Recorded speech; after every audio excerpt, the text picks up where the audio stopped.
Another day, another vlog. Hello Philippines and hello world. At heto nga, tamis kong i-video tong tulay ng Santa Rosa, Nueva Ecija. Diyos ko Lord, wala na may vlog ano. Kaloka. Pagkatapos nga nandito ako sa isa sa mga pasyente ko, syempre makikikain ako.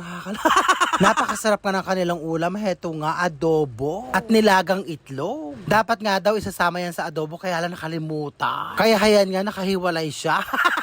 Pero okay lang naman kasi masarap naman niya. Dapat nga isasama ko si Maron kasi nga wala silang pasok ngayong umaga. Kasi nga magpa-fag daw sila sa school. Kasi nga uso ang sakit ngayon, marami nilalagna. May classmate nga si Maron naka-confine na dengue nga daw. Kaya nga lang ang pinagtataka ko bakit hindi nila itinaon ng Sabado. Nakakalo.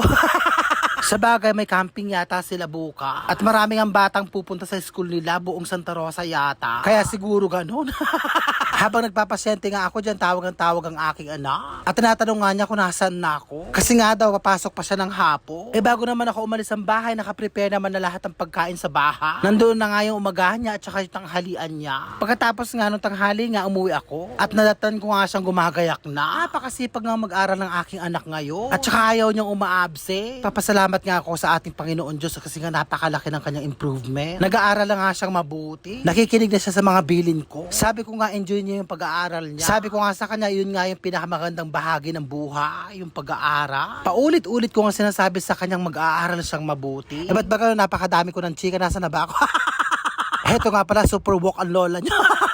Magkakalapit lang kasi yung mga pasyente ko kaya nilalakad ko na lang. At heto nga, at palipat na ako sa ibang pasyente.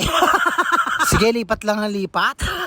At heto nga, at alas 12:30 na ng tanghali, papasok lang ang aking anak. Pagkatapos nga nung hapon na, nagluto na ako ng request ng ulam ni Maro. Nilagyan ko na ng butter, pagkatapos nalagay ko na ang napakadaming bawang. Naparami yata ako ng bawang, nakakaloka. Sa bagay, mas maraming bawang, mas masarap. Heto nga ang garlic buttered shrimp. Oh, diba, napakasarap ng ulam ng aking anak. Pagkatapos ang ulam ko naman, munggo at chicharon. Hindi ko na nga siya ipapakita kasi nga binili ko na siya na luto na. So, paano yan? Hanggang sa muli, I love you all and I thank you.